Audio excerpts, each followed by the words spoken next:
संसद घेराव में लाखों छात्र, बड़ी ध्यान से समझिएगा आप दर्शक इसे। संसद घेराव में लाखों छात्र, दिल्ली तैयार सरकार डरी, राहुल भी उतरे मैदान में। इस विस्तार पूर्वक आप दर्शक जरा समझने की कोशिश कीजिए, मैं आप दर्शकों को बताता हूं। जैसा कि इस वक्त जब हम लोग लाइव हैं, इस वक्त दिल्ली के जंतर मंतर पर वाटर कैनन की गाड़ियां, आंसू गोले के साथ पुलिस बल भारी मात्रा में तैनात कर दी गई है। रात और भी प्रशासन को वहां पर उतारने की तैयारी है और सफदरजंग अस्पताल जहां पर सोनम वांगचुक को रखा गया है, अंदर से लेकर बाहर तक प्रशासन की मुस्तैदी और सोनम वांगचुक के पास तकरीबन 20 से 24 बड़े अफसरों का वहां पर पैरामिलिट्री फोर्स के होने की बात कही जा रही है। बाहर सुबह 100 लोगों की मौजूदगी थी हॉस्पिटल के बाहर, कहा जा रहा है कि उस तादाद को और बढ़ा दिया गया है। इसलिए आशंका यह व्यक्त की जा रही है कि सोनम वांगचुक सुरक्षित हैं या नहीं है। अब ऐसे में जैसा मैंने आप दर्शकों को कहा कि संसद घेराव में लाखों छात्र, अब यह जो छात्र आए हैं महाराष्ट्र से, राजस्थान से, मध्य प्रदेश से, हरियाणा हो, पंजाब हो, बाकी के शहर, यूपी गोरखपुर, यूपी चाहे बिहार, इन सब जगहों से, बंगाल से छात्र आ रहे हैं। लेकिन बंगाल के अंदर भी प्रोटेस्ट हो रहा है, असम के अंदर भी प्रोटेस्ट हो रहा है, महाराष्ट्र, मध्य प्रदेश, छत्तीसगढ़, चाहे हरियाणा, चाहे दिल्ली, इन सभी जगहों पर जो प्रोटेस्ट हो रहे हैं, इसी आधार पर, इसी आंदोलन के सपोर्ट में या हर राज्यों में आंदोलित हो गए बच्चे और भारी तादाद में बच्चे दिल्ली के लिए कूच कर चुके हैं। ऐसे में राहुल गांधी की यही काल तो थी, इसी को लेकर के महीनों से राहुल गांधी भी मैदान में उतरे हुए थे और राहुल गांधी का फुल सपोर्ट इन छात्रों में। राहुल गांधी यही तो कह रहे थे, छात्रों के भविष्य की बात है, या छात्र ही मोदी सरकार को गिराएंगे और मोदी का इस्तीफा होगा 1 साल के अंदर। वह धरातल पर दिख रहा है। हो सकता है कोई हमारी बात से सहमत ना हो, लेकिन सच तो सच है। गोदी मीडिया जिस तरह से लोगों तक बातें पहुंचा रहा था, जिस आधार पर पहुंचा रहा था, उस गोदी मीडिया का हाल आज सांप छछूंदर वाला हो गया। कोई पूछ ही नहीं रहा, जिधर जाओ उधर 4 गालियां दे करके धक्के मार के भगा रहे हैं लोग। लेकिन या सोशल मीडिया से यह सरकार आई थी और इसी से यह सरकार चली जाएगी। राम मंदिर के नाम पर सत्ता में आई थी, राम मंदिर के नाम पर सत्ता से बेदखल हो जाएगी, यह सच है।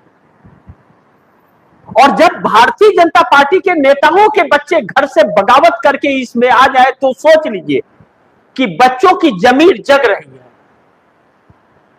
ऐसे में संसद घेराव प्रशासन कितना रोकने में सफल होगी, क्योंकि किसान आंदोलन के वक्त भी हम लोगों ने देखा था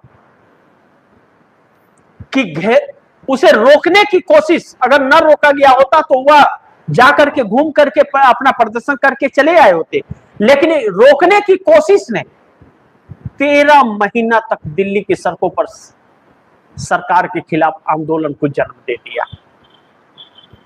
तो यह किसान आंदोलन नहीं है जो एक दिशा निर्देश में चल रहा है। उस समय संयुक्त किसान मोर्चा के दिशा निर्देश में आंदोलन चल रहा था। इस वक्त जितने छात्र हैं उतनी सोच है उनकी, लेकिन मकसद एक है, भविष्य उनका खराब हो रहा है और लगातार पेपर लीक हो रहा है। सरकार रिस्पॉन्सिबल नहीं है और इसके खिलाफ आवाज उठाओ तो वह उठा करके गुंडों से उठवा करके लेके जाती है। तो अब धर्मेंद्र प्रधान नहीं, फिर वैसा ही कोई धर्मेंद्र प्रधान आ जाएगा। अब सरकार बदलनी है, अब बात लोकतंत्र की हो गई है।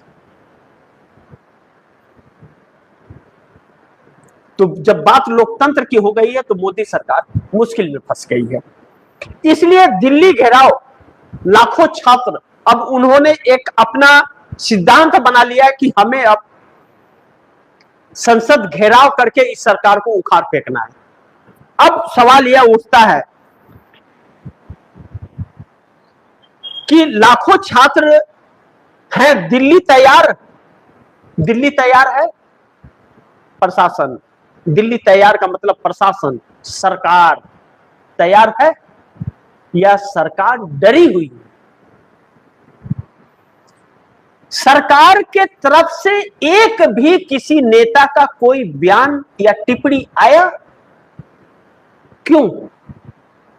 क्योंकि भारतीय जनता पार्टी के अंदर भी कुछ नेता, वरिष्ठ नेता, नाम नहीं बोल रहा हूं, वरिष्ठ नेता की बात कर रहा हूं, वरिष्ठ नेता ऐसे हैं जो सरकार के इस रवैये से खुश नहीं है। वह समझ रहे हैं इस बात को कि इन बच्चों के भविष्य के साथ खेल रही है या सरकार यह गलत है, लेकिन तानाशाहिया में मगरूर है, या इस देश के लोकतंत्र के लिए नहीं सही है सरकार।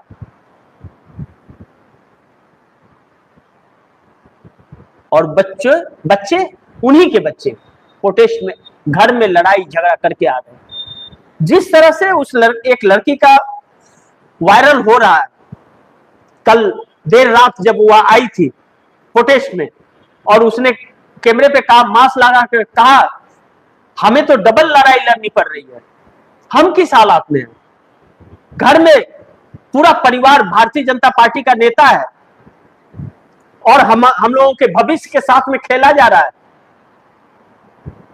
अगर हमारे बाप के पास पैसे हैं तो बाकी बच्चों के पास पैसे नहीं है, तो उनके भविष्य के साथ खिलवाड़ हो रहा है, तो कल को हमारे साथ नहीं होगा, इसकी क्या गारंटी है? हमें घर में भी लड़ना पड़ रहा है, बगावत करनी पड़ रही है परिवार का, क्योंकि वह भारतीय जनता पार्टी के नेता है। और हमें अपने भविष्य के लिए सरकार से, ऐसी निकम्मी सरकार का क्या करना? कौन कह रहा है? भारतीय जनता पार्टी के नेताओं के बच्चे इस प्रोटेस्ट में आके कर रहे हैं। सोचिए आप दर्शक,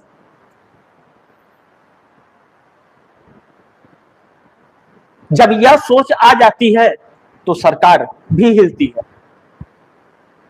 तो ऐसे प्रोटेस्ट से क्या यह सरकार चुनौती लेने के लिए तैयार है या सरकार डरी हुई है? क्योंकि सरकार ने गलत किया है और गलत करते आई है, धोखा दिया इस देश को 12 सालों से, इसलिए सरकार डरी है।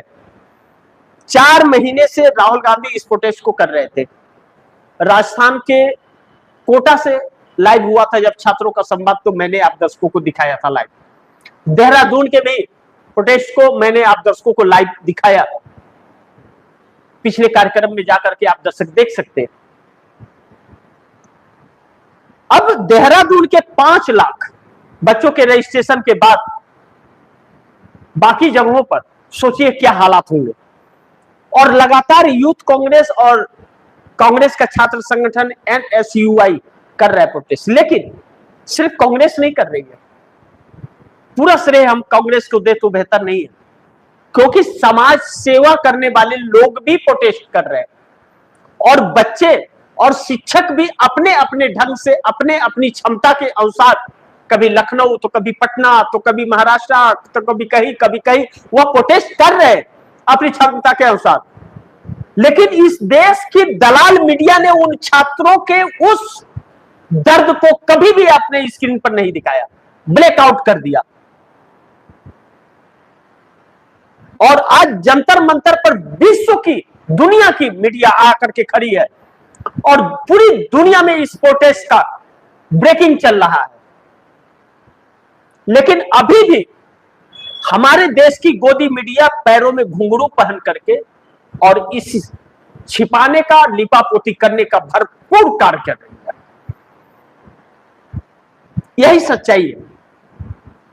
तो बहुत महत्वपूर्ण है कि कितनी तैयारी कर रही है अब इन लाखों छात्र से निपटने के लिए। तो मैंने आप दर्शकों को बताया कि किस तरह वाटर कैनन, जैमर लगाया जा रहा है कि किसी का मोबाइल काम न करे, कोई लाइव वहां से प्रदर्शन न कर सके, अलग अलग तरह के हथकंडे अपनाए जा रहे हैं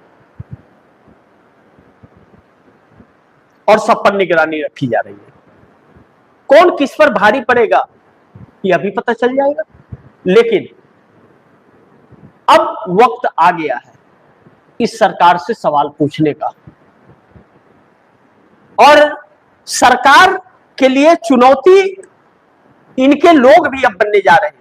अगर इसके बावजूद अगर नेताओं ने सबक नहीं लिया तो फिर कहीं ऐसा ना हो कि यही छात्र, इन्हीं छात्रों के माता पिता किसान भी हैं, इन्हीं के माता पिता प्रशासन में भी हैं।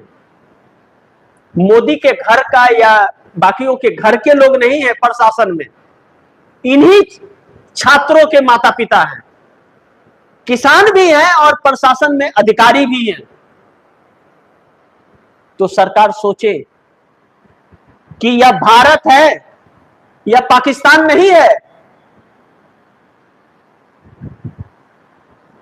और बांग्लादेश, नेपाल, श्रीलंका पड़ोसी राज्यों में सब कुछ होने के बावजूद अगर सरकार तानाशाहियों में मग्न होकर सोच रही है कि हिंदू मुस्लिम का घूंट पिला करके मंदिर मस्जिद का लोगों को हमेशा के लिए शांत कर लेंगे, तो नहीं।